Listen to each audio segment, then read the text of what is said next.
Bangladesh premier league BPL গতকাল একটি কালো দিন পার করেছে। এমন দিন বাংলাদেশে ক্রিকেট দেখতে হবে তা কখনো আমি ভাবিনি। না ভেবেছে বিসিবি, না ভেবেছে বাংলাদেশের কোটি ক্রিকেট ভক্তরা। গতকালকে দুর্বার রাজশাহী যে একটি কাণ্ড করেন তা রীতিমতো সকল কিছু ছাড়িয়ে গিয়েছে। গতকালকে দুর্বার রাজশাহীর খেলা ছিল, কিন্তু দুপুরে খেলোয়াড়রা তাদের টিম হোটেল ছেড়ে অন্য জায়গায় চলে যান। পরে শোনা যায় খেলোয়াড়দের বকেয়া পরিশোধ না করলে তারা গতকালের ম্যাচটি বয়কট করবে।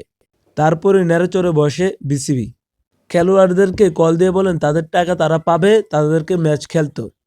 কিন্তু বিসিবির কথা দেশি প্লেয়াররা শুনেননি বিদেশি প্লেয়াররা। তারা গতকালের ম্যাচটি বয়কট করেন এবং বিপিএল ইতিহাসের প্রথমবারের মতো 11 জনই খেলেছে দেশি প্লেয়ার।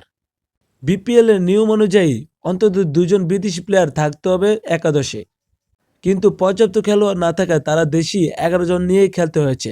অবিশ্বাস্যভাবে দুর্বার রাশিয়া ম্যাচটি জিতে নেয়, কিন্তু বিসিবির এবং বিপিএল এর যে মান ক্ষুণ্ণ হয়েছে গতকালকে, অনেক বিদেশি মিডিয়া তা ফলোভাবে প্রচার করেছে এই খবরটি।